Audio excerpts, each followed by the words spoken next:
All right, here's a reminder to all our listeners and viewers. This upcoming Saturday, 11 a.m. till 2 p.m., October 23rd at Big Creek. If you're in Central Iowa, stop by, swing by, come help us volunteer, pick up. We're here to help the Iowa DNR out. Huge shout out to Kalona Brewing Company donating some beer for us to taste, and a big shout out to Whisker Seeker Tackle. They're super sponsoring this event, everything from food to giveaways. You're going to be doing a raffle and everything. So make sure you guys swing by there, get a chance to take a selfie with Fishing Kit and meet myself and everything. So it'll be fun. We'll actually even get some lines wet. So enjoy this episode and hope to see you guys this Saturday.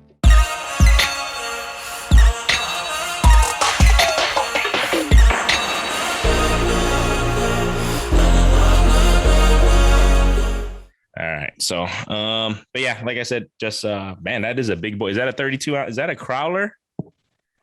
Yes, but okay. There's a story behind it. Okay. Well, we can get into that in a second. I'll get it. So you ready?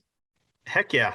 All right, everybody. Welcome to another episode of Beer Fish Fanatics. This is Granny with Ma Pop Fishing. We got Kit with the Fishing Kid YouTube channel and on TikTok. Don't forget. Oh yeah, I forgot Ma Pop Fishing. I got the YouTube channel. Yeah, see, I don't know. I introduced. I'm so focused on the podcast, but yep, go check them out on YouTube and TikTok and everything on that. Today we have a special guest because I'm pretty excited. It's getting colder. Fall's coming. Fall's here. And winter is coming. That's it. Winter is coming. And I think, we're slowly thinking into the ice season, ice fishing and everything. And in my opinion, what better way to really segue into that than have a gentleman by the name of Mr. Thayne Jensen. He's from Clam Outdoors. And thank you for joining us, man. How you doing? Hey, thanks so much for having me, guys. I'm pretty excited about this cooler weather as well. Ice fishing is coming. And us folks up here at Clam Outdoors, we're pretty excited for it, and we can't wait. Agreed. Thank you for joining us, sir. And today, quick shout out to Kalona Brewing Company, our sponsor. And of course, I'm doing the such a much because you can't see the green. It's green, and I have a green screen. But it's an Indian Pale Ale. I'm a hop head, and I am going to be drinking some hops today. So what do you got, Kit? So that beer I picked up from you that Kalona dropped off, I forgot to put in the fridge, but I do have one Kalona that's in the fridge, and it's one I've been holding back on because it's kind of a doozy. It is the UBU Imperial Stout, and the reason why it's a doozy is because it's 10.2%. Oh yeah. Whoa. I like that. I think you'll like these colors, Thayne. They kind of yeah. Nice. There you go. I do. I like them. What you got, I didn't plan that. What you got, Thayne? All right. So this has got a little bit of a backstory. So Clam Outdoors, we teamed up with the folks at Excelsior Brewery last year, and we brewed up a batch. We called it. We had a little fun contest online. And the name for our beer was Clamber. Clamber. Oh, amber ale. It's an amber ale. Nice. It's super incredibly amazing. And I was there. I think I poured the first bag of whatever you pour in the big beer making machine, but nonetheless, I'm about to crack this big joker open. This thing, I may pass out before this thing's done. This thing it ain't gonna fit in my glass. Wow. Cheers. Oh man, look at that. There we go, boys. Cheers. Someday I'll learn how to pour beer. Oh yeah, that's gonna give you a lot of head on that one. Yeah, you want it to air out a little bit anyway, so it's not so fizzy when you drink it. There you go. Cheers. We're gonna have to. Where's that brewery at, by the way? It's in Excelsior, Minnesota, right? Not too far away from Lake Minnetonka. Okay. That's perfect for this podcast. I had no idea Clam collaborated with them to brew a beer. Yeah. Clamber. We might have that. Do they have that at the brewery at all by chance? They will. It's going to be seasonal. Okay. But yes, it sold out very quick last season. Okay. After we did it, it was kind of a test batch. I think they did 5 kegs or something like that. Okay. And it didn't last long. So do they distribute their beer in like stores up there? They do distribute a little bit. I don't know how far their reach is. super fun people, man. They are a ton of fun. They were one of the breweries last year when it went to, hey, you could have people outdoors, outdoor dining, outdoor gatherings. Mhm. They kind of jumped on the bandwagon early and bought up a bunch of our hub shelters, Ooh, our thermal nice. hub shelters, and put them out on their patio. That is And awesome. people just patioed it up, man. That's pretty cool. And And we sold them all over after that. I think I seen like I didn't think about it at the time, but I think I remember seeing pictures on Facebook. Mm-hmm. Now that I think about last year, that's that's Yeah. pretty cool. businesses doing that, that's pretty ingenious ideas. That's pretty cool. Are you guys gonna be near? Because we're thinking of doing the hard water expo up there next month. Is that somewhat near that brewery or anything, or on the way or anything? Do you know by chance? If you're in the cities, you're 45 minutes from pretty much everything, depending upon Okay. traffic. Gotcha. So yeah, in Blaine, absolutely. You'll be probably within 30 minutes. Okay, we might There's have a ton of breweries, but Oh. absolutely a stop to Excelsior wouldn't be a horrible idea. And there might be some rattling around Clam Outdoors if you know a couple guys. Yeah, clam. Okay. Okay, I'm gonna have to do that. I'll hit you up, Thayne, before we head up there next month. We're planning on it. We'll see how things work out in regards to our schedule, but I'll For sure. definitely hit you up and let you know on that. For sure. If you don't mind, tell us a little bit. Okay, so you're the product support manager with Clam Outdoors. Can you tell us a little bit about yourself, your position there? What do you do with Clam and everything sure. about that? For sure. So as the customer service manager, obviously we have several brands under the Clam Outdoors umbrella. And I am the team in customer service. We handle it all, whether it's clam, ice fishing equipment. We've got our screen shelter product line, Quick Set, that for summertime. We've got Polar trailers, which is yard carts, farm and home trailers. What else? There's more. There's all-terrain tackle, blackfish gear.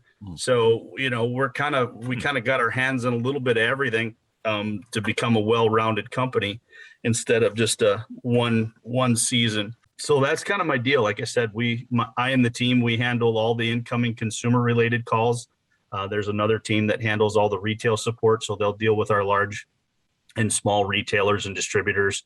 And like I said, I and my team, we rock it out and do our darndest to take care of customers with whatever it is they need, whether they're having problems with a product or they're looking for product that seems to be the hot one this year. Where can I find this? Where can I find that? Stuff like that. Cool. Could you give us a little tidbit on what's hot this year? I can give you a tidbit on all kinds of what's hot this year. Okay. Some things you're not going to want to be without. You writing this down? I can take notes. Hold on. Let me pull up my notes on here. That's why we record this. Oh, there you go. There you go. Perfect. No, I think the ribbon Leech Flutter spoon is going to be fire this year. Okay. The Leech Flutter spoon has been incredible, and we've been fishing this thing kind of behind the scenes for a couple of years now, and it was one. There was a lot of folks in the office that didn't know we wanted to let it out of the bag. It's just got a really cool fall rate, and the fish are just nuts for it. So super excited about that. Another one that I'm really happy that we came to light with is the super tiny 1/8 ounce Tikka Minnow. Okay. The Tikka Minnow is, and for those of you that like to open water fish for walleyes and fish like that, man, right now is Tikka season. That's like the little snap jig, isn't it? Yeah, like a glide bait type deal. Mm-hmm. Yep. Compares to like a jigging wrap or shiver minnow type of bait. Hammering the fish on that right now in open water, and I think that really tiny profile Tikka Minnow is going to be a big one during the ice season. That's on the tackle side of things. Obviously, you guys are probably aware the Tikka Minnow last year, or not the Tikka Minnow, the Silky took off and went crazy last year. We've got plenty of Silkies this year. we heard you loud and clear last year. Bring more, bring more silkies. So we'll be good to go on that one. Then just some good mixes with just mixing it up a little bit with some of the tried and trues. The drop kick, we added some like swirl drop kicks, so it's just a little bit different paint scheme. On the Mackie plastic side of things, when you just think that they couldn't make those things any better, we worked, kind of did a collab with the ladies over at the Women Anglers of Minnesota, and they kind of created their own, and we're going to market with that this year, called the Whammy. So the Whammy is a pretty sick bait. It's caught a ton of fish already, and those gals are super excited to get it out there. So as are we. I mean, like I said, I fished it as well, and it'll flat catch them. Nice. We were talking, I think it was yesterday. Yeah, it was yesterday, Thayne. I just wondered. So I know, because you know what, my job is, I actually work for supply chain for a lot of hospitals in the Midwest. So we're having huge, obviously, supply chain issues in regards to, product and just, supply pretty much. How's that? I know me and you kind of spoke a little bit about that. I mean, can you tell us a little bit, how is that affecting clam? How is it affecting ice fishing, the industry as a whole? I mean, before it comes up here and within the next month or two, I just want to see how we can get our listeners prepared to what's going to happen. Yeah. I'd love to talk about it, because I think it's important to have a true and honest answer. I mean, we could sit here and we could spin yarns and try and put whatever kind of, sales pitch, if you will, on it. But the fact of the matter is, the supply chain is a mess right now. I feel like we're in a decent spot. We're not in a great spot, but I feel like we're in a decent spot where we're not going to, at least on the retail level, I don't feel like we're going to be letting many of our retailers or our consumers down in that regard. Does that mean you're going to be able to go in and get anything and everything everywhere and anywhere? No, unfortunately. And the weird part of it is we've probably bought more than we ever have from our factories. The demand is what is just absolutely through the moon. And I don't know that anybody saw the demand coming the way it has. And you couple that with the supply chain issues that we're experiencing, and the pricing with the supply chain stuff, some of the shipping container pricing that we're seeing, no one could have predicted that. So I know us at Clam Outdoors are doing our best to make it not be just a massive price increase across the board. We're trying to do our part, as I'm sure everyone else is. But at some point, I think we all got to be realistic with each other, and that, this stuff is costing just exponentially more than it ever has. And we're ordering more than we ever have. And I realize there will be frustration. There will be. I'm frustrated with the situation daily, as I'm sure you are. But if we all stay patient and we all work together and understand that no one's doing it to anybody on purpose, we're going to get through it. The fish are still going to bite.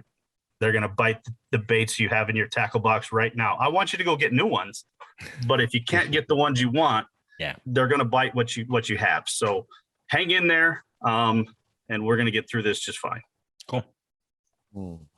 So what's would you say you're kind of like in your dream job? Like, you're a fisherman and then you're working in the fishing industry.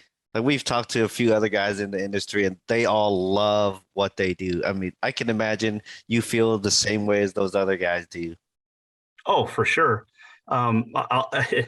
We don't have a long enough show here to tell you all the different jobs and different things that I've done in my lifetime. My goodness, but it ranges everywhere from working at a golf course to doing security at Sears in Waterloo, to working at Shields in Waterloo, to working at Fleet Farm in Minnesota, to a volunteer police officer in Cedar Falls.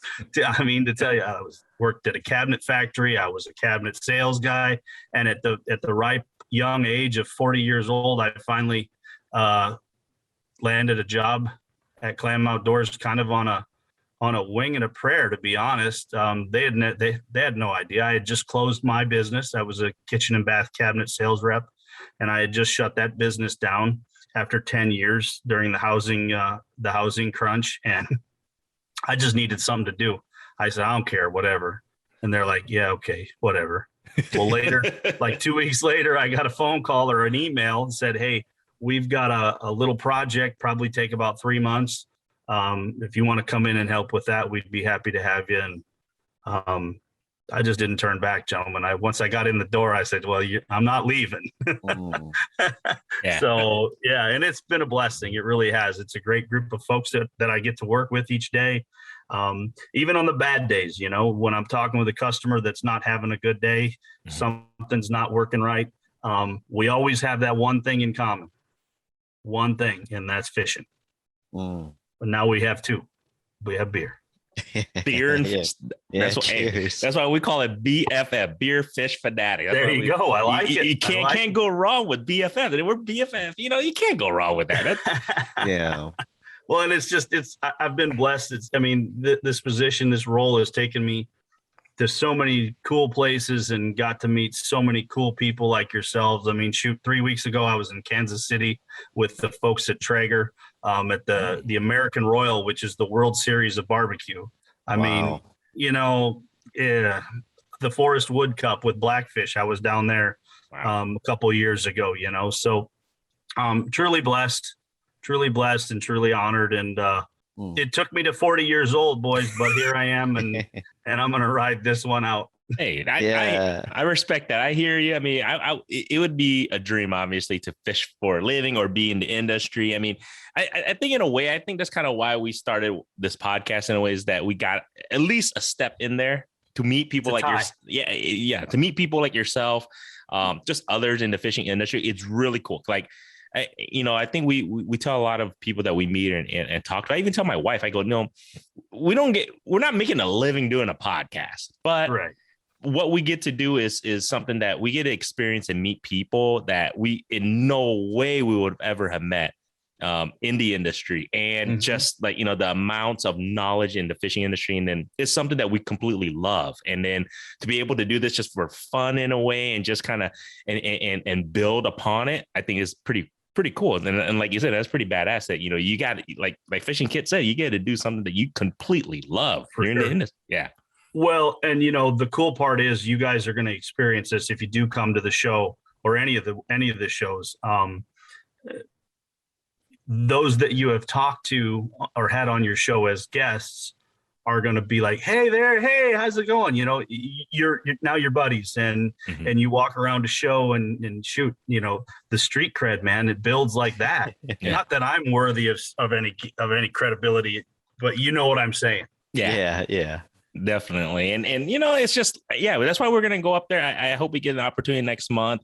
We're pretty excited if we can, I think we're working to see if we can get the media pass or whatnot, but to get up there, I was talking to my wife, I go, it's really cool because I want to take my kids up there. They've never been to Minneapolis, and take them up there, and then, Fishing Kid and myself, we can go up there. We're going to possibly record an episode up there and then just check out the new stuff. Why wouldn't you?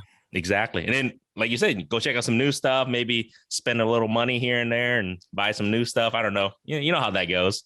Yep, absolutely. I do. I'll just kind of piggyback earlier. We were talking about the spot chain.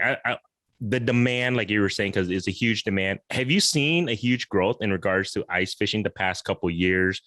And I have, at least in Central Iowa, I've seen a tremendous growth and interest in it. And then on top of that, I'm wondering, did COVID affect it, or can you tell me a little bit about how has demand been, and do you see tons and more people or whatnot?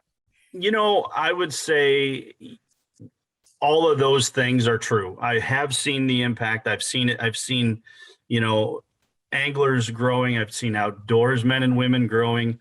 But beyond that, I've seen this incredible push of female anglers coming into the ice fishing industry. I've seen a tremendous growth on the youth. Up here in Minnesota, we've got a ton of high school fishing teams now. had the opportunity with Blackfish to go to the bass fishing world finals down in Alabama on Lake Pickwick. It was 390 some teams, Wow. fishing for 3 days, and they were from all over. I mean, I would stay up in the evenings out while these young men and women were rigging rods in their boats in the heat out in the hotel parking lots. And I was just intrigued and just blown away by the one team. Mom was their boat captain, and they were running a deep V Alumacraft with a kicker motor on it. And they were from Utah, and they were pissed at Mom because she wouldn't go over 35 miles an hour in the boat. But they were there, right? Yes. They were there. And you know what? I told them that. I said, well, at least your mom's willing to do that. My mom would have said, sorry, bud. Pretty much. That opportunity. Like, we didn't have high school fishing teams back when I was in high school. Yeah. Nope. So back in the Stone Ages, when I was in high school, we did actually have a conservation class. For some reason, it went away. I don't know exactly when that happened. But I know shortly after I was graduated, doesn't happen anymore. You know what? I'm trying to think back when I was in high school. I think you might be right. I think I had that back when I was in high school too. I'm aging myself too. I'm in my early 40s. I'm trying to think back. I think there was something like concert. Yeah, you're right. What happened? And then it's just gone. I don't know. I think and then a lot of school things, trade programs kind of went away too a little bit. But it's been, the COVID thing, the getting, being locked in your house or whatever, and hanging out with the people that I mean, guys, if there's anything good that's come out of it, it's taught us that we can actually talk to each other. We can interact with our families. We can do things together as a family. And I saw a lot of that on the water, open water. And then ice fishing, obviously. Man, we've added, I don't quote me on this, but I want to say I heard we added 10 million anglers last year. Holy shit. Wow. Yeah. But think about it. I mean, when you get on a lake, I don't know if you guys open water fish much, but like you get out here on Lake Minnetonka, it's clear there is a lot of new boaters out there. And then then that just comes and brings up so much other stuff, right? Yep. That, where the fishing's different. Where are all the fish? Well, they're probably terrified because it's 3 times the amount of people out here.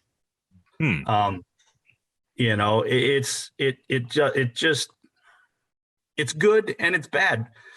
But probably the biggest thing that I've noticed, and one of the things that I've kind of brought it up every chance I've had a little bit of an opportunity is we got to get back to talking about and selective harvests. We were big on that for so long, and everybody kind of was like, yep, I get it. We got it. That's what we do. Selective harvest. Well, we got all these new anglers now that aren't getting the same education along those lines. They see us doing it, but they don't know any better. So then people get upset with them and they torch them on social media. No. But it's not about that. We need to be better than that. But in the same breath, we need to get back to that message, the education of it, and we'll get there. Yeah. And no, I'm glad you brought that up because we've had the Iowa DNR here like multiple times. They always join us on our podcast quarterly pretty much. So, and I think that worked for them too. Yeah. And Fishing Kid and myself, we were, we make it a conscious effort to, like you're just saying, it's the educational aspect of why, selective harvest is good and what, why we do. Cause, he helped me in regards to understanding selective harvest and why you letting specific fish go to breed. You want the bigger ones to get bigger and just things like that. But no, it's definitely, it's an educational thing. And I agree with you 1000%, in regards to that social media when people rip others, because like you just said, maybe they don't know any better. They're super excited to show that they caught like 1 billion fish, within legal limits too. But it's just that, sometimes people don't know, like they just get caught up in the moment. Like, I'm catching all these fish. And then they just start keeping them, and then they go home like, oh man, now what am I gonna do with all this fish? Yeah. And like I said, I don't blame folks for getting excited and doing that by any means. But I think though, we did such a good job for so long, and then it just kind of became standard practice. Well, if we truly put 10 million people on the water and on the ice that fast, we didn't get to them. They haven't heard the message. Yeah. Right. You know what I mean? Yeah, there's so many new people out there. Yeah. Yep. So they need to listen to this podcast so they can get educated, Kit. Right? Yeah. We're not saying that they can't keep fish. I think that's absolutely. Yeah. That's a message I think that some people get like kind of misconstrued when we talk about selective harvest. We're not saying you can't keep any fish. It's just, Right. be mindful of what you harvest. Yeah. Can you really eat 6? Or could you maybe do all right with 3, 4? Right. Right. You know? And it's not even the 6. It's like sometimes, can you really eat 20? I mean, you know what I'm saying? That's the Right, thing. Like right. 6, I could, if you have a big family, yeah. But Yeah. technically, when you get like 20 to 30, I'm like, can you really eat that many? Because all I see is freezer burn about to happen. That's what I see. Yeah. Well, and that was probably one of the bigger things for me here in Minnesota is their possession limits are different. So you're literally, it's 2 days. You get 2. Wow. So what you catch today, you better eat, or you're not going tomorrow if you got a limit. Yeah. So it's good. It's good. Like I said, we'll get there. There's plenty of the good news is there's plenty of avenues now. The learning curve can be sped up considerably given the social media outlets and podcasts and YouTube and all that good stuff. Yeah. So FYI, everybody, I'm drinking the Son of a Peach. I had to tell you guys this. I was looking at this because it's by Kalona Brewing Company, but it's a cinnamon peach wheat ale. Son of a Peach. I like it. Wow. Right? I like it. So is that out of Kalona, Iowa? You got it. Yeah. Right And they're our sponsor. And yeah, they delivered us some amazing beer. So I'm trying. Yeah, I've never had this Very one. cool. So yeah, this is going to be pretty cool. Wheat ale. So I'm going to try that out. I guys. like it. So you're originally from Iowa, aren't you, Thayne? Now don't you go saying that because it's not true. I'm originally from southern Minnesota. But at a very young age, I was moved to Iowa. Okay. I'm pretty sure it was against my will. Nonetheless, I broke out at about the age of 38, 39 years old, and here I am. So you're more of an Iowan than you are Minnesota. See, why does everybody say that? I don't think that's fair. All right, man. Hey, Hawkeyes are having a great year, man. Come on. Now hold on. I am a Hawkeye. Even though I went to UNI, I'm a Hawkeye, and it is for all you out there. It is a Hawkeye state. Oh boy. We sure. have tons of, don't worry about it. We have tons of Cyclone listeners. My neighbor. Yeah. Cyclone.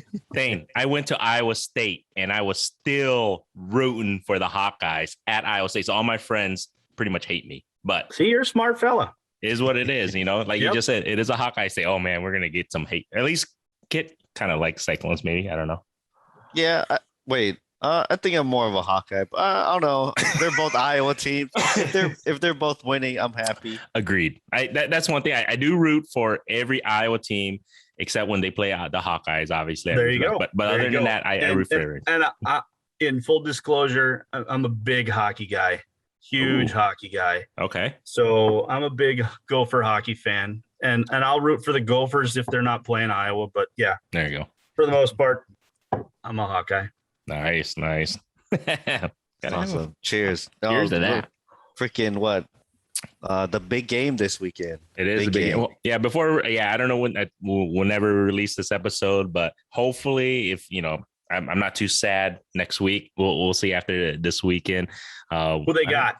Penn State. Penn State. No. Number 3, number 4. So yeah, we're recording this episode right before the big game. So it's gonna be interesting. Is it at Kinnick? Mm-hmm. I'm gonna be. I mean, I wish That's easy. If I wasn't actually because I have a family reunion in Las Vegas, and if I didn't go there, I most likely was going to go to the game, but I'll be in Vegas. I'll just have some money on it, eh? Just a little. We'll see. We'll see. I don't know. I'm gonna have all my kids. I'm gonna have all my kids with. Yeah, I will. Shit. My wife don't listen to this shit. All right. Yeah. I'm gonna have some money on the Hawks. All right.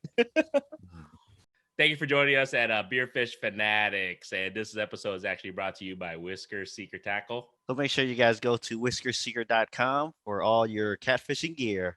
Enjoy the episode, guys. All right. Let's get back to fishing. So Heck yeah.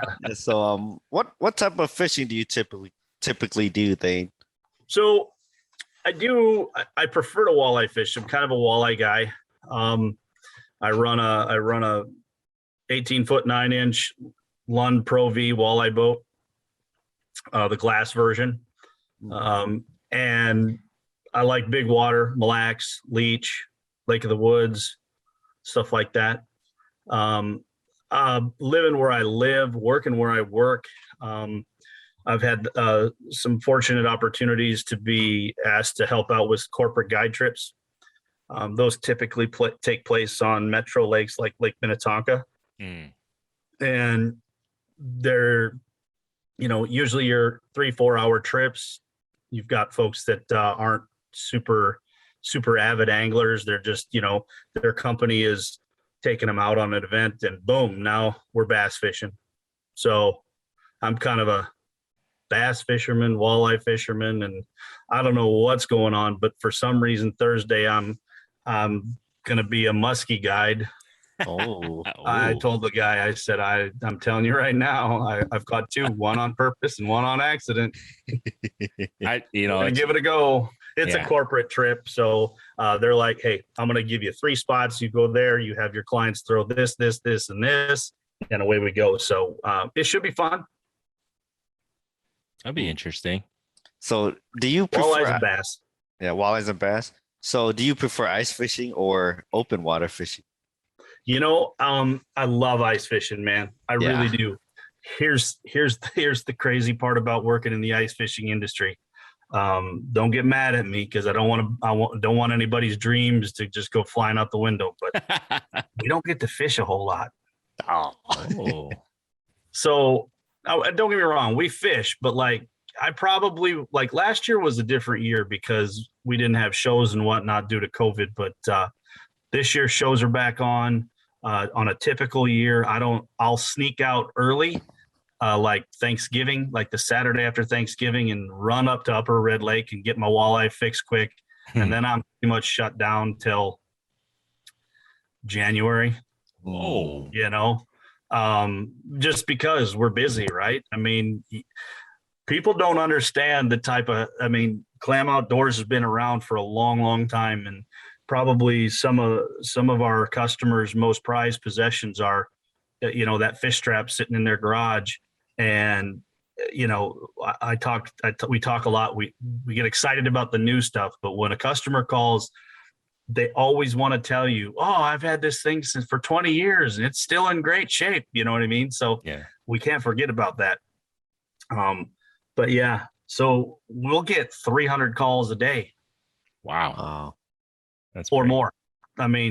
We'll get, we'll come in on a Monday morning from the weekend. I try to keep the team out of the office on the weekends because we need to have that opportunity to get out and go fishing. But in the same breath, we also got to get the work done. But we'll come into, 250 emails and then the phone rings all day. So I don't want you to feel sorry for me. It's a labor of love. We kick butt, we dig, and we stay late, and we get in early, but we're pretty proud of the fact that we're able to get people turned around for the most part within 48 hours. Yeah. No, I have to agree with you. I have a Clam Nano too, 2-man flip over. I take my kids on and I purchased and I love it, but the only thing is, I just wish it was a little bit lighter. I don't know if you guys go. They don't get lighter than that one on a 2-person. Exactly. But I had the kids, so I had the heater, the propane tank. I got all the crap that comes with it. So when I'm taking the kids out, I'm like, golly, it's so you just need another sled and a harness for the kids. Yeah, I got it. If you got one old enough to pull the other ones, there you go. I wish, Thayne. I got an 8-year-old and a 6-year-old that can fish right now. And the girls just want to play on the ice when we get out there until we fish. They just want me to do everything. So it's fine, but it is what it is. Yeah, you'll get there. I've got I've got a 22-year-old and a 20-year-old right now, and they'll come home for college and they'll want to go fishing. I tell you, you want to feel pride. Have your 21-year-old daughter, who's a college hockey player, call you up and say, "Dad, team's on the quarantine again. So I'm going to come home. Can you put together a bunch of tackle and rods and send me home with a Vexlar so we're just going to start ice fishing." So no joke. That's how they spent many, many weeks of quarantine out in western Minnesota. That's so cool. That's pretty dang cool. You just explained my goal. That is honestly, that's my goal, because I have 4 daughters. I have an 8, 6, 4, and an 18-month-old. And you're right. I can't wait till the day that they want to, just like you just said, if they ever do that, I'd be like, hell yeah, let's go. I'm so excited. You know? Yep. Well, they didn't have anything else to do. You know what I mean? That was the thing is they had their small group of teammates and, on both the men's hockey team and the women's hockey team, and they were all on lockdown, and they're like, well, what the heck with it? Yeah. Let's go fishing. Cool. And they got some pretty good fish. Dude, that's cool. Can you talk a little bit more about that?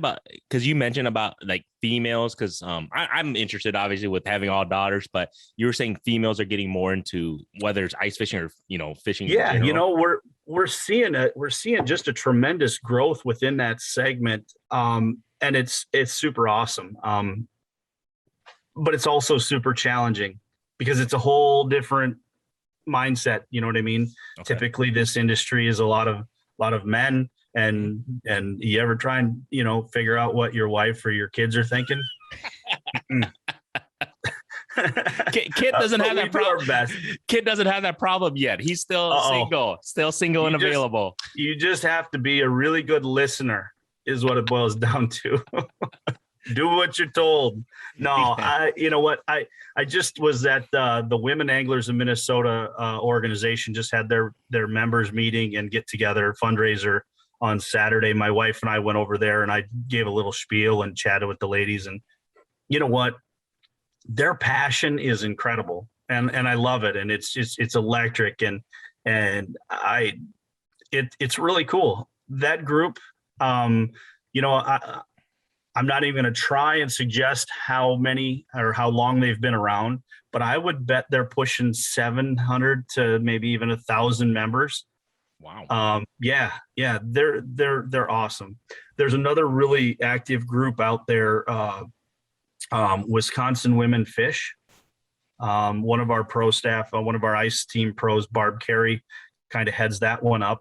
And these two groups will get together and kind of, Minnesota versus Wisconsin, do that deal over on the river and have a little fishing contest. But they also work very well together and collaborate on a lot of different events. So it's awesome. It really, really is.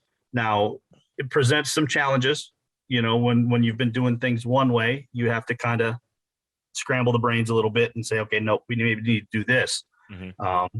So I'm super proud that as a company, Clam Outdoors, we brought in a large group of gals last fall about this time, and we sat down with them and said, "What do you want?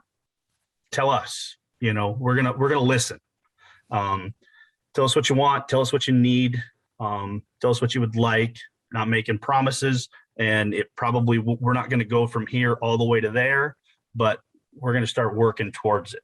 And we've got some new products this year with we got the women's rise suit that we're super duper excited about. I got to show it off. I didn't model it by any means, but I saw you were going there. And very, very well received. Like I said, there's a lot of excitement around that one within that group of gals. So excited to see where that one goes.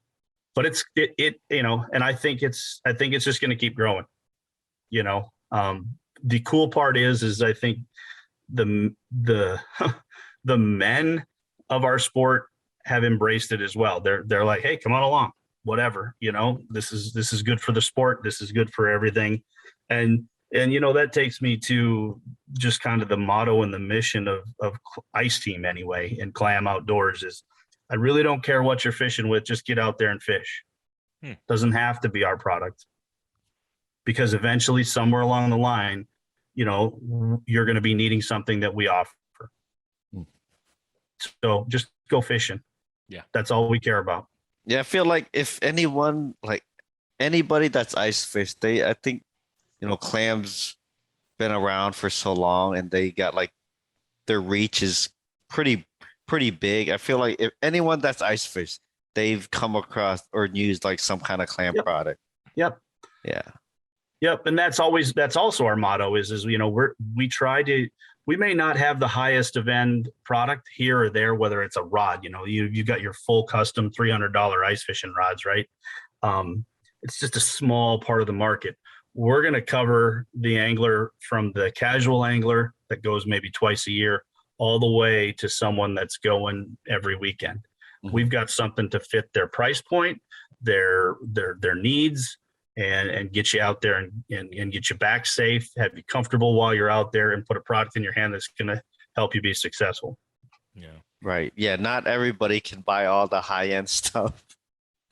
And you don't have to. Yeah, and you don't have to. Exactly. Like the best gear doesn't mean you're going to catch the most or biggest fish. I've got a good buddy, him and his son. He bought his son's like 13. They live near a lake. He bought him a $400 boat, and it's got a little 6-horse on it, and they'll go out after work, no electronics, no nothing, and they go out and they just whack the fish. There you and go. I would be lost without some level of electronics. Heck, if I leave my Vexlar at home and I go ice fishing, I'm turning around. Oh yeah, there ain't no reason for me to cut a hole. Yeah, I know how you feel. It's like, oh man, do I even want to fish? I mean, I think I'll try it, but I definitely wouldn't stick around as long as I would. If I like left my flasher, I wouldn't stick around as long. I agree. Yeah, it was a game changer for me when when my brother-in-laws got me into ice fishing in Denver, and when they like you're saying, when they started showing Denver, Iowa. No, Denver, Colorado. They're from Denver, Colorado. Not the mile wide city, the mile high city. Yeah. I used to live in Denver, Iowa, so Dude, I can. That's like so. I know. Yeah, small. But no, you're right. It was like a video game. It was so exciting just to see your lures, the fish, and how everything was moving, and it was and how to read it and everything. It hooked me instantly once I saw that. But then you guys are right.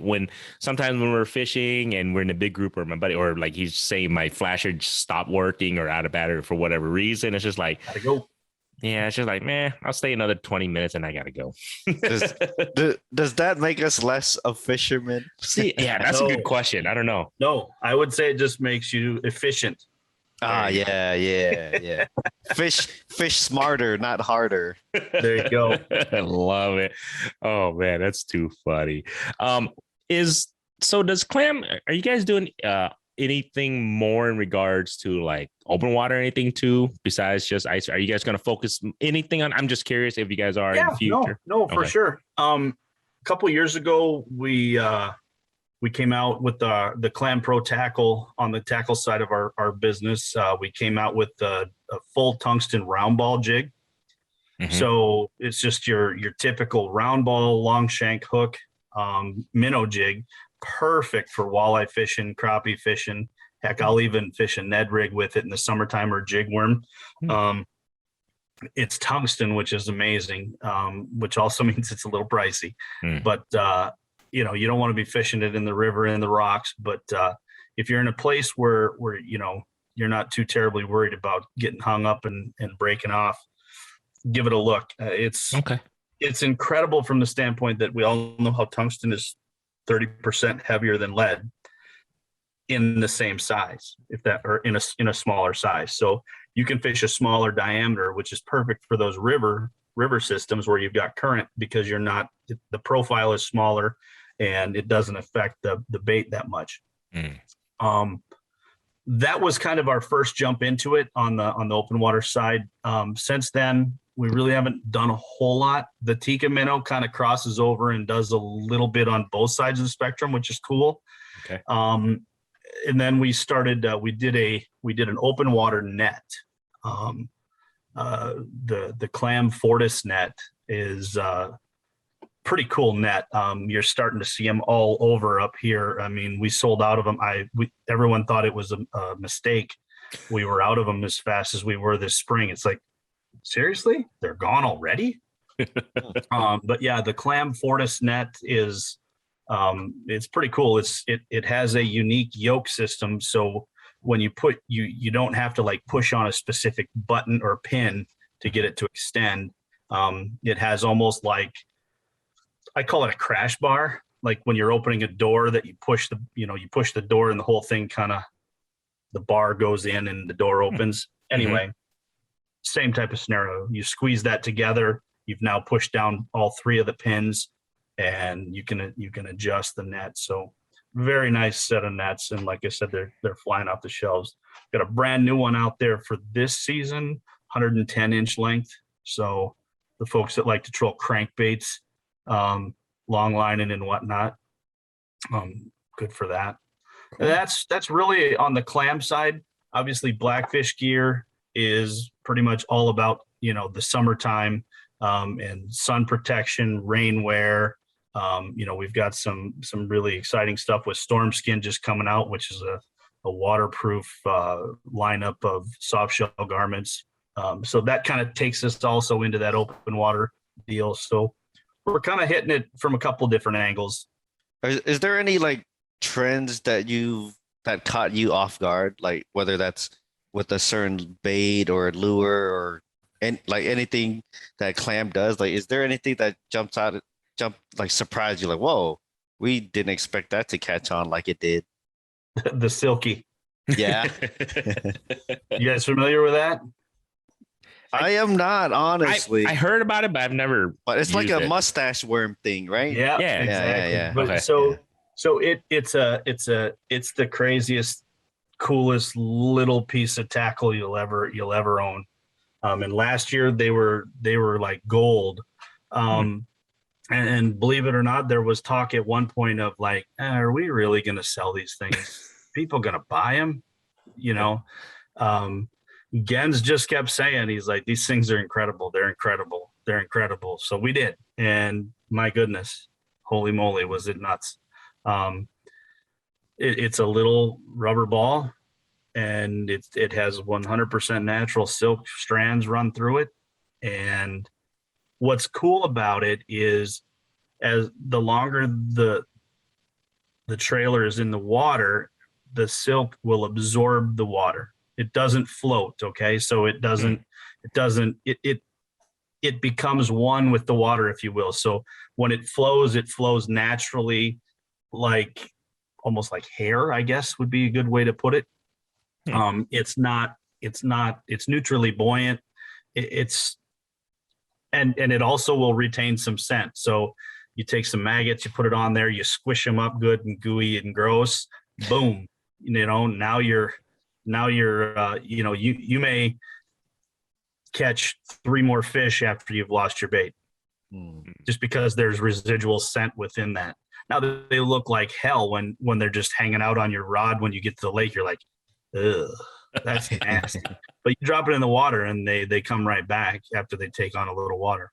Yeah. See, like to be honest, like I'm a bait guy, like more than I am. I don't use a lot of plastics or artificials when I'm ice fishing. Even when I'm like using a spoon or like a snap jig or whatever, I'm always putting some meat on there. So do you fish? Can you fish those without any bait? You could. More often than not, you're going to fish them with some kind of meat. So it's more going to be like an additional attractant. And then, like I said, in the case of like perch, you throw 3 maggots on there, and now all of a sudden you got you just missed 2 fish. Well, you probably don't have any maggots left. Right. But if the school is still down there, don't hesitate. Keep it down there. Keep it in them, because there's still enough scent still hanging in that silky that oftentimes you'll get them to go. Okay. All right. Gens will fish it also. I was fishing with him in the boat this year, and he was catching bluegills on the Mississippi River, in July without bait on a drop kick jig with a silky. All right. So you keep saying Gens. I know who Dave Gens is. Yeah. I think Grandy over here knows who Dave Gens is. So for our audience who don't know who Dave Gens is, who is Dave Gens? Sorry, I apologize. I assumed that everyone knew that, so I apologize for that in my most Minnesotan of all voices. I'm sorry. I'm sorry. Sorry. Okay. Dave Gens, commonly known as the godfather of ice fishing. In all honesty, we celebrated last season. We celebrated the 40th anniversary of the fish trap. Dave has a storied history of building that first fish trap where you could go out and flip it over your head and hide from the elements. They were white with red letters. We basically threw it back on 3 models last year to the white with the red letters. Took a complete tongue lashing on social media because how could we do that? You're putting it on the snow, people are going to die. And from my perspective, I'm like, okay, maybe we made a mistake. What do we think? But you know what? I asked Dave the question, and he said, have you ever seen these things lit up at night? Put a lantern on it, turn a light on inside it. It glows like a spaceship. If someone's going to run into that at night, they got bigger issues, and that's down the road. But nonetheless, Dave, the trap attacks. The trap attacks were some of the first ice fishing tournaments that he helped put together with large name sponsors like Vexlar and Strike Master, and they traveled the ice belt.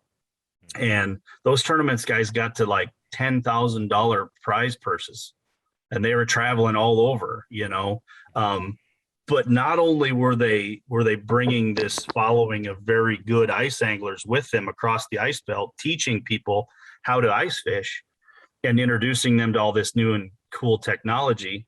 They were just encouraging people to get out and fish. I mean, it's like they delivered the package of ice fishing, It's like, and Dave's does it to this day. I mean, every year he takes a big trip, and last year he fished his way out to Cascade. His goal is to catch a bluegill in every state that has ice through the ice. That's pretty cool. So he checked a few off last season. But yeah, no, he's done so much for this sport, the innovations that he's come up with. If you were to take our old Scout fish trap and put it next to one of we have number 5 that he ever made in his garage in our shop. And if you set the 2 of them side by side, which we've done many times, there's, other than the technology that gets wrapped into the materials that they're made with, they're the same. Wow. That's so pretty cool. And he's the coolest guy you'll ever meet.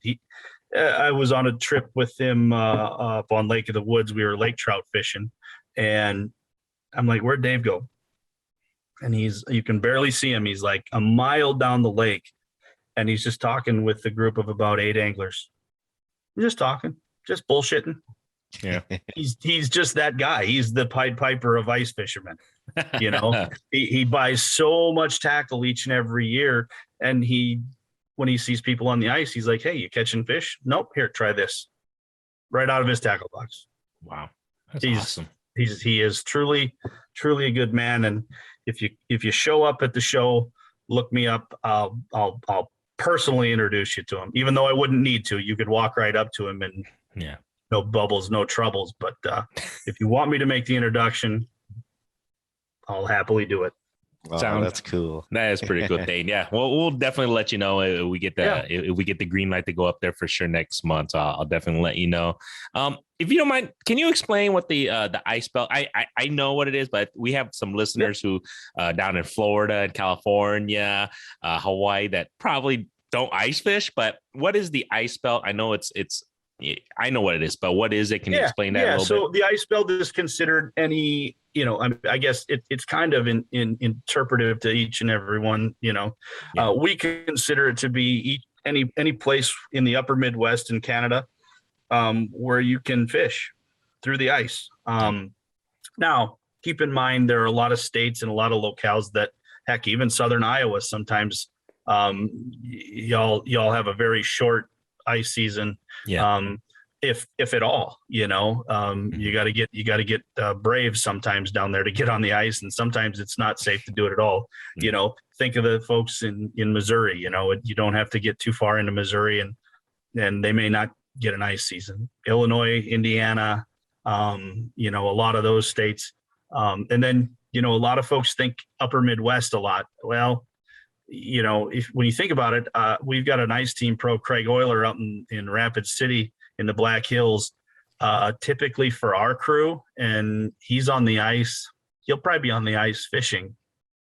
You ready for this? In a week and a half, 2 weeks. Wow. That's crazy. Wow. He's up in the mountain, he goes up in the Black Hills. He goes and gets some elevation on him, and and he'll be catching trout here in a couple, probably probably week and a half, 2 weeks. I talked to him on the phone today. I should have asked him when he thought he was going to make it out, but I didn't. Man. Wow. But that's the ice belt. Yeah. Hopefully I answered it well enough. Yeah, no, you did. Because I'm pretty sure, because like I said, we have listeners that listen all over the world and in the South and stuff too. So we keep telling them, we tell our guests too, and we tell all our listeners who are down South, come up during the ice season. Don't be afraid. Yes, it might be cold. Just bundle up. You'll be all right. Just go with somebody who knows what they're doing, and you got to try ice fishing. It's just, you got to try it. I think it's a very social sport. It is, which is awesome. Yeah. I feel like when I'm ice fishing, well, I do it in open water, but more so during ice fishing. If I see somebody fishing, 25 yards over there, I'll go up, talk to them. Hey, how's it going? You guys catching anything? We'll just shoot the shit for a little while. Yep. Yeah. You learn a lot. Yeah. Doing that. Yes. And you meet a lot of cool people doing that. 100% agree. Back to being cold, though, I heard you say you might get cold, you bundle up there. Dave, this is a Gensism. He told his daughters growing up that there's no such thing as cold weather, just cold clothes. I don't know, except when it gets to like minus 40 below wind chill. That gets a little crazy. That was a ploy to get his daughters out fishing, I believe. But they're diehards too. They're awesome. A fishing kid can honestly agree. My kids, they prefer ice fishing versus anything else. My 8-year-old and 6-year-old, they want to go ice fishing than any other type of fishing. They just love it. They love being inside the clam flip over, and they just love being on top of ice and the water. And then they love the electronics. It's so cool. To them, it's like camping during the winter. Yep. Well, and so you'll have to take them camping. Yeah. Oh, they love camping in the winter. Like out on the ice. No, I don't know about that. I don't know. That's going to be tough on. That's not my call. That's going to be the boss's call if she's going to allow that. But you go. What you do see is, in order to keep the boss happy, because I've been married a minute, so I know how to do this. All right. What you got to do is you got to get a really nice wheelhouse, right? And then you just come on up here. Heck, Kevin Paul's got him on Clear Lake. Look Kevin Paul up, rent a wheelhouse for one night, drive up to Clear Lake, spend the night out on the ice. It's like a camper on the ice. It is. That's not a bad idea. You know what? Holy shit, Thayne. Okay, thank you so much. That's it. All right. Camping on the ice. Boom. Kevin Paul, I'm going to hit you up. That's it. There you go. No, you're right. I'm going to do that. I think that's a great idea, because you're definitely, you sold me on that. I think my kids, if they love it, what better weekend? I mean, man alive, that I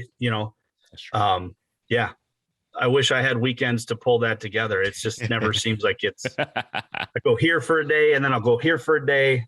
And, but it's fun. It's good. And then, we got to mix a hockey game or 7 in there. See, I like down in Iowa. Well, we're central Iowa, so there isn't. I haven't experienced the wheelhouse or the hard shack or. Come on up. Yeah, that is something I do want to experience for sure. All right, Kate, let's do this. Well, we'll make it happen, and then I can take the kids. I think Boss Lady will allow me to take them up north, obviously, and we make it a weekend or whatever trip. It'd be pretty fun. I think it'd be fun for sure. Heck yeah. So I'm assuming you have a wheelhouse that you drag out on some lake. I don't. What? I wish. I wish someday I will. Someday I will. There you but go. I don't. Yeah, no. I get out. When I get out, I don't typically fish out of a house. Honestly. Yeah. I'm moving and grooving, man. I pretty much wear my ice armor and that's my fish trap. I mean, I certainly have one. I have a one person shack. Just from the standpoint that what I have found, and I don't know if you've picked on it here, I like to bullshit a lot. I talk a lot. Join the club. What I found was if it's me and a buddy sitting in a fish trap side by side and there's no fish, we're just going to sit there and BS all day. Well, if I'm sitting in a fish trap by myself and I'm not catching any fish, I'm like, I got to move. I got to find some fish. So then I'm just moving and grooving. So me and the crew I kind of run with, we just all got our one mans, and that way it's like, hey, I got them over here. Hey, I got them over there. But most of the time, it's just a place to sit. Very true. And carry my gear. Agreed. Because I'm just running and gunning and moving and grooving and drilling holes and running around. Yeah, we run and gun a lot here. I know Kit does it mostly. I can't when I have the kids. It's gonna be obviously a little bit more difficult, but I think to get a house on the ice, I'm gonna sell that to the kids and the boss. I think that's gonna be that's gonna be awesome. Your kids have their own flasher units. No, I mean I have a spare that they use, and then I just drilled 2 holes next to it, and then they just kind of share it. I was gonna say that is one way to, you pull up on a spot, you rip a bunch of holes. Here you go, kids. Here's a rod. Here's a bait puck full of maggots. Here's a flasher unit, and just they'll tell you where the fish are, man. They're your scouts. You got to start working smart. I gotta slowly convince them to touch the maggots first of all. When they that's one. A worm is one thing. They're like they can kind of touch the worm. We got that solved too. We just get them hooked on that Mackie plastic. Hey, good call. I like that. Well, we'll work on that. No wonder you're in sales. I love it, man. But I'm not in sales. Yeah, customer service, sales. No, I do it. I do it all. All to say. Yeah. This is awesome, man. Hey, Kit, you got anything else for Thayne? I mean, holy crap, an hour went by quick. I didn't even realize that was an hour. Yeah, this was kind of crazy. Yeah, that was an hour. It wasn't, but it's all good though. I mean, it's very good information, and then on top of that, you're a fun person to actually talk to and informative. So it was kind of awesome. But it's Kit. You got anything else for Thayne? Just to actually, before Kit asks the last one, I wanted to ask you, does Clam have what shows is Clam have coming up this year so people can know where you guys are going to be? Do you know off the top of your head, or at least the main shows? Yeah, no. So we do have an events page on our website. The first one that I know is going to be happening is the name has changed a couple different times. I think it's called the Northwest Metro Ice Show. Okay. It's in Ramsey, Minnesota. This is kind of morphed into something larger. It used to be held at Thorne Brothers in Blaine. Mm-hmm. And it was called the Portable Modification Event. It kind of turned into a show. They had speakers come in, do seminars, whatnot. Vendors would come in, so forth. And then people would bring their tricked out fish traps. And, there was a contest of who had the coolest deal. And some of the stuff people come up with, man, I'm just like, my goodness gracious. But, awesome. I don't know how they move it, but whatever.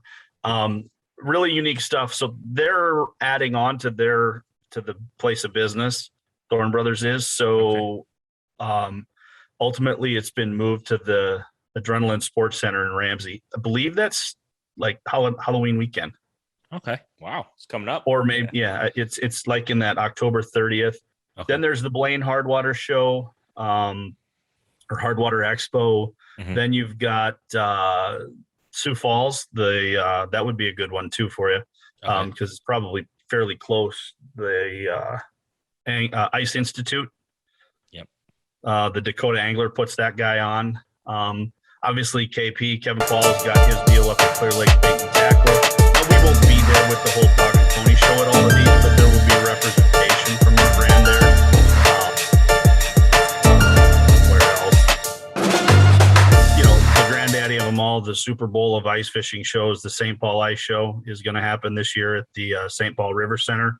We're super jacked for that. That's 4 days of just absolute pandemonium, ice fishing, go, go, go, go, go. People from all over. People fly in from everywhere to attend that show. That's in December, right? Is that December? That is, yes. So if you guys are deer hunters in Iowa, it's kind of always bummed me out because my family always deer. It's opening shotgun season for you Iowans. But it's always I'm looking at my phone going, oh, yeah, nice one, Dad. Perfect. But so there's that. Then we turn and burn from that show. Typically got a couple of days of downtime, unpack, repack, and then we're off to Fargo for the Fargo Ice Show. And then throughout all of that, you've got a handful of the different Shields locations. We'll do an ice expo. Okay. So yeah, we're kind of like Johnny Cash this time of year. We're everywhere, man. I've been everywhere. Love it. That's awesome. So we'll definitely try and get out to a few shows this year as much as we can. So I'm definitely excited for that. Yeah. If you're bored and you find yourself in the city, stop by. I'll show you around Clam Outdoors and give you the super double top secret behind the scenes tour. Works for me. What else you got, Kit? All right. So you get to do a lot of cool stuff with your job. I know it's going to be hard to narrow it down to one thing, but what's your one favorite thing about your job? And after that, I wouldn't say what's the worst thing, but what's the most challenging thing about your job? Okay, you ready? Here, hold on. I got to prepare for this one. I'll prepare with you.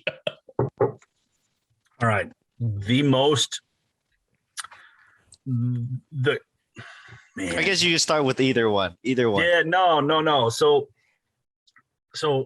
we already kind of went over. I get to do a lot of really cool and neat things, but to try and put a bow on all of those things, I would say it like this: I truly enjoy interacting with our customers and our fan base. I truly enjoy talking with folks like yourselves.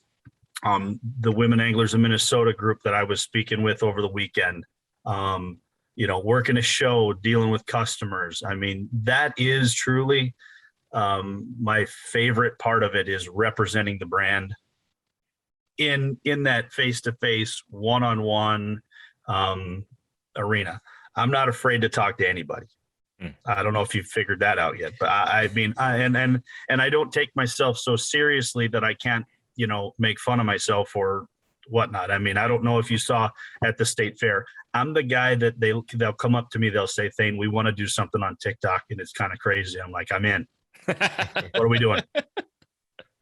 So I don't know if you got a chance to see it, but I walked around the Minnesota State Fair in one of our new ice suits, full on boots, mittens, and a hat. And I walked up to a place that was selling walleye fingers. And I wanted to know, I walked up with an auger and a fishing rod, and I wanted to catch walleyes. And wow. You guys, I caught a corn dog out of the sewer grate with a fishing rod. I was fishing. Yeah. So I'm okay. I'm down with the shenanigans. So that's my favorite part of what I do. The most challenging part of what I do, and it's not it's because I can't help. I can't fix it. I'm a fixer. And the most frustrating thing for me is what I'm dealing with probably right now. And we have customers that have put their faith in us, and heck, we've got some that we had asked to hold off until this fall, last spring. And now they're saying, hey, I'm ready to do this. And I'm like, I'm sorry. I'm not expected to get that product until the end of December. So can you sit tight till then? And the disappointment that you hear from them, and and they're, and it's not that they're angry all the time. It's just, I hate that we can't make them happy. I hate that we can't make the experience better for them. And even though it's completely 150% out of my control, out of our hands as a company, we've done everything right, but yet it's still going to leave people in a bad spot. I hate that. Yeah. And the hardest thing is knowing that we get to go do it again tomorrow. Yeah. I think that's, when you say it like that, that's the most, I think a lot of businesses have to deal with that. I mean, entrepreneurs, they have to deal with that, and I think that's one of those things, especially with what we've gone through as society, as the last year and a half, actually almost 2 years now, in a sense. So, no, I can definitely relate to that. I think a lot of people can relate to that it is frustrating. And it's just, like you just said, though, it's out of your hands. So you can only do what you can do. Yep. And you can't take it home, because at the end of the day, it does no good. Nope. I hear you on that, man. That's cool. Hey, good answer. I love that. That was awesome. Man. It's the truth, man. I guess that's the other thing about me. I mean, I say what I think. I say what I feel. Does it get me in trouble sometimes? Yep. Join the club. No, I'm with you. At the end of the day, I really try not to wear a mask. I'm who I am. Yeah. 24/7. You can ask my wife. You can ask my kids. I'm the goofy dad that loves to talk fishing with anybody and everybody. There you go. We can't wait, man. We'll get up there. We'll definitely get a chance to get to meet you, Thayne. I'll definitely let you know when we get up there to Minnesota. So, other than that, Kit, you got anything else, guy? Yeah. So if our audience wants to reach out to you for whatever reason, how can they do that, Thayne? So you can hit Clam customer service, pretty straightforward, which is customer service at clamcorp.com. If you want to hit me direct, you can hit me up at T Jensen. So that's TJENSEN at clamcorp.com. And I'll do my best to answer any and all questions. Hey, that's so cool, man. And you know what? Thank you so much, Thayne, for just spending the time to talk with us, have a beer with us. Super excited that, ice season's coming up, and then just to hear the new products you guys got coming. And then I can't wait to go see you guys at your guys' shows. I can't wait to go see what you guys have in store for the upcoming ice season. I'm excited. For a while there, I was like, man, I'm still okay with open water season, whatever. I'm so cool. But I'm not gonna lie. I think after talking to you a little bit, I got the itch. I think it's time to go cut some holes, eh? Yeah. It's gonna build the hype up. Yes. The hype is starting to build. It's starting. I still need to spend some time in the boat yet. I'm sorry. Like I said, but that's what I can do. I can still do it. As soon as we have ice, honestly, October is kind of the last. I mean, and it's building. Yeah. The phone calls are building. The emails are building. We're getting there. And this year more than ever, because people know that it's going to run out fast. Yeah. You know what? That's one thing. I talked to some other people in the industry. You're right. I've heard, like, if you want to get something, if you're going to buy something, if you see it, you better get it, because like you're just saying, stuff is going to be out, and it's going to be out quick, and supply is going to be short. It's not going to come as fast as it would normally, previous years. So get out there, support local stores, support your stores, get out there and get your ice gear before it's too late. And that's exactly what I've been hearing. So that's very true on that. So, but like you said, I think talking to you today, I got my itch. The itch is gone. It's going, Kit. I'm not gonna lie. The itch, the ice. You're saying I gave you some type of a disease, and now you got shit. Oh boy, people! If you guys listened up to this point, whatever. but no, I definitely got the ice itch. I'm excited. I can't wait. Like I said, I can't wait to get up there for the shows and everything. I can't wait to get a chance to meet you in person and everything. So this is awesome. Thank you so much for just, like I said, spending your time with us, representing Clam, telling us everything. And you know what? I'm excited for ice season. So thank you so much, Thayne. I appreciate it, man.